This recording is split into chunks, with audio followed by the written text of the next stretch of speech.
All right, what's up, my mathletes? That's right, Mr. Muscarella coming at you. And in this video, we are going to take a look at finding all the zeros for a polynomial function.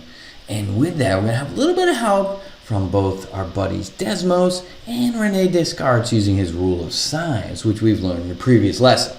So let's take a look at our example here that we're going to do. So when you're asked to find all the zeros of the function, the very first thing that you're going to need to do is generate a list of possibilities. So when you go to generate that list of possibilities, and there's going to be a lot of space here, so I want you to write really small if you can. And we're going to analyze, two pieces. So we're going to analyze, to generate that list, we're going to look at our p-value and our q-value. And remember, p is going to come from the constant all the way at the end, and q is going to come from the leading coefficient. So when I look at these, so p is going to be 16, and then q is going to be 3. So I want to look at all my possibilities here. So the factors of 16 are going to be plus or minus 1 with plus or minus 16. I'm going to have 2. 2 times what give us 16? Would that be 8? So 2 and 8. And then 4 times itself. So those are all my possibilities for factors of 16. 3 on the other hand, nice, simple prime number. So I'm going to have plus or minus 1 with plus or minus 3. So that generates my possibilities there. Now I want to list them. So I'm going to have, again, if we take all the numbers in the p row and just divide that by 1, I'm going to have all those same values again. So plus or minus 1, plus or minus 2, plus or minus 4, and then plus or minus 8, and plus or minus 16. So that comes from dividing everything by 1. And then the rest of the list, I'm going to divide each one of those terms by 3. So that is going to give me then plus or minus 1/3, and then plus or minus 2/3, and so on and so forth. Plus or minus 4/3, plus or minus 8/3, and then lastly you're going to have plus or minus 16 over 3. So generating that list, generating our possibilities there and using correct notation, all right, that's going to get us our first point right there. So make sure you generate the list, because that's the very first step that we're going to do. Now, if I look at the sign of every single one of my terms, from 3x to the 4th, to 23x cubed, to 56x squared, to 52x, to 16, there's no sign change at all. So using Descartes' rule of sign, that tells me when I take a look at my possibilities, like for example, we could have 1 or -1, like I'm not going to have to worry about any of the positive ones. Because his rule of sign says, hey, if there's no sign changes, there's not going to be any possible roots that are positive. So I don't have to use positive 1. When I have plus or minus 2, all right, so with that one, the only one I would possibly take a look at would be -2. And for plus or minus 4, I would only look at -4, and so on and so forth. So that's going to help me kind of narrow down my choices that I would use. Now, if you're not allowed to have access to a graphing calculator, whether it's Desmos or whatever, you would have to go through and test those one at a time. Now, what I want you to do though is pause the video though, and we're going to put this in Desmos in a moment. All right, so I want you to pause the video, put that in Desmos, then we're going to kind of come back to that, what that graph looks like and what that tells us about there. So the first thing is list possibilities. Second thing is graph the polynomial in Desmos. Now, when we graph this polynomial in Desmos, Desmos is really cool because remember, it gives us all these gray dots when we click on the graph. And those gray dots, in this case, I'm going to look at just the 0 ones. So the zeros at -4, 0, -2, 0, -1, 0, and then over here at some decimal and then 0. And that decimal, you should recognize that, that's -2/3. All right, so that actually tells me what my possibilities are there. And so we're just going to get after it. I'm going to start right at the very leftmost 0, that -4, and I'm going to use -4 to then help me find the other zeros. Now the technique that we're going to use is going to be synthetic substitution. And when we do that, remember, we're going to go ahead and we're going to draw like that upside down division bar, and then we're going to take the coefficients of each one of my terms. And I always got to double check, so I got a 4th power, 3rd power, 2nd power, 1st power, and then a constant. So I'm not missing anything, so I don't have to worry about filling in a 0 for any of my terms, all right? Because you always want to check that, make sure you got all the terms. So I've got 3, 23, 56, 52, and 16. So I'm going to start with -4 because Desmos hooked me up with that.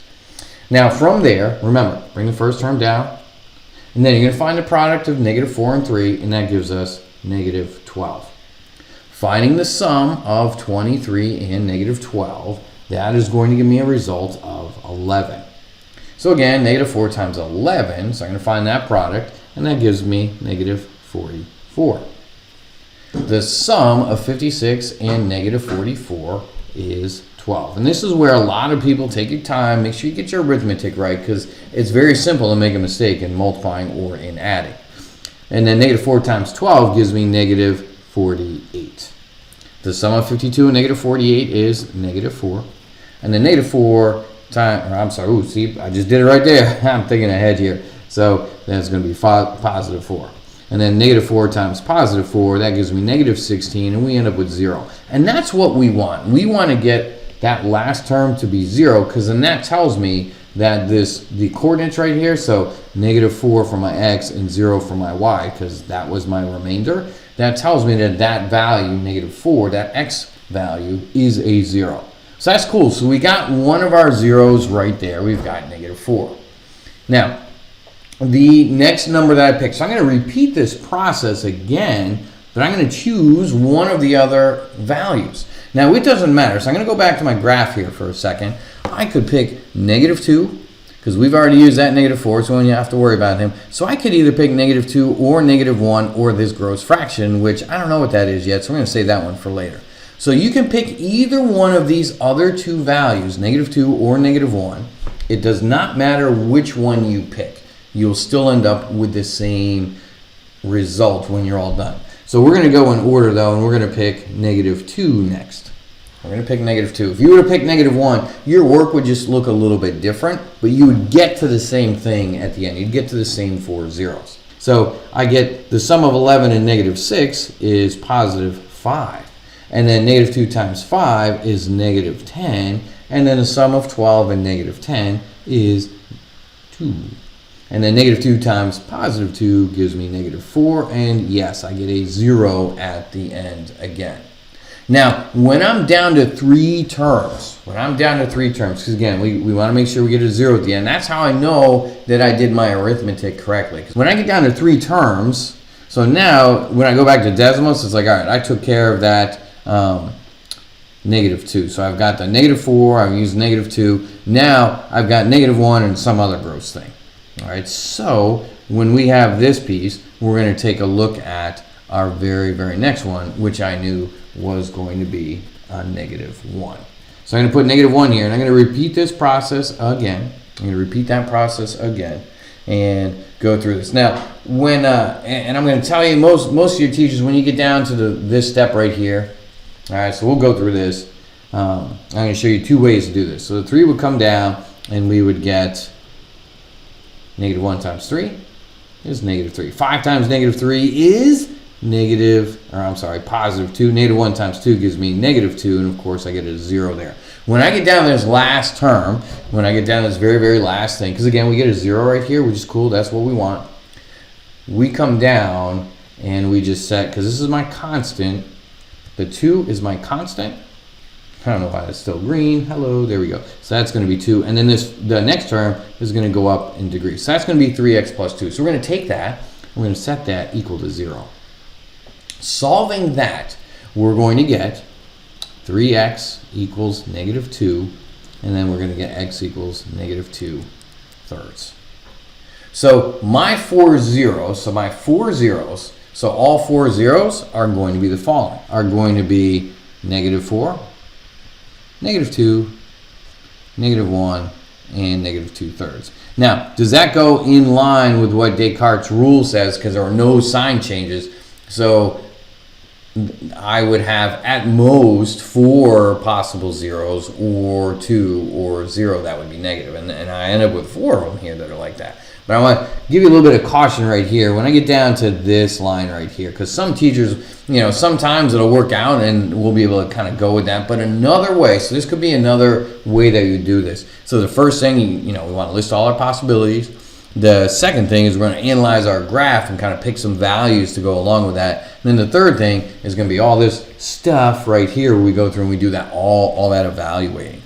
And then the fourth thing is going to come from this step here that I've got highlighted in pink. So if we kind of think about that one, another possibility that you may use, you may invoke, or you may work with, you could take that and say, okay, I'm going to use factoring to find that. Or you could use quadratic formula. So 3x squared plus 5x and then plus 2 equals 0. So you could actually do that by factoring or by using quadratic formula. If I do that by factoring, because this one will factor, which is really nice, because for 3, the only way to get 3, that first term, is going to be 3x, or I'm sorry, 3x squared.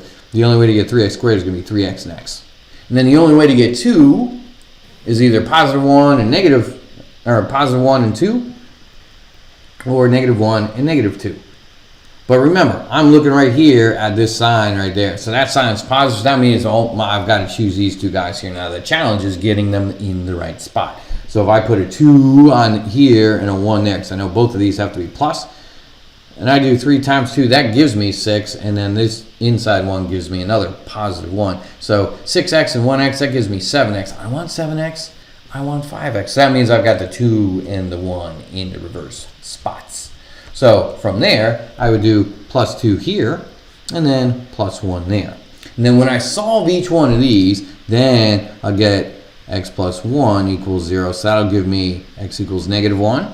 And then 3x plus 2 equals 0. And then when we solve that, we'll get negative 2/3 for x. So either way that I do that, so when you get down to where you have 3 terms in your synthetic substitution, you may want to use factoring or the quadratic formula.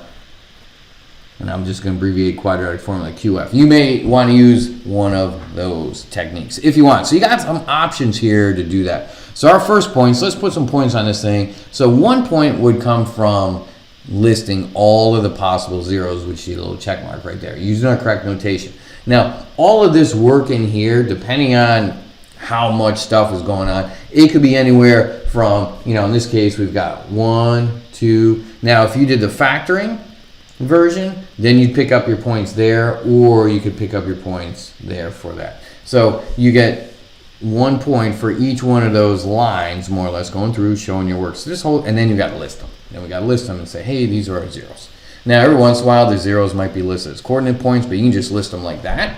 -4, -2, -1, and -2/3. All right, so that's it for this video. I know this one's long, but we got to use some, Desmos to help us out with that and get us going. So we make some educated guesses here, some intelligent guesses on choosing which numbers to pick. All right, that's it for this one. It's a long one, I know. Thank you guys for hanging in there. I appreciate you. And make it a great day, as always, my friends. And I'll catch up with you soon. Peace out.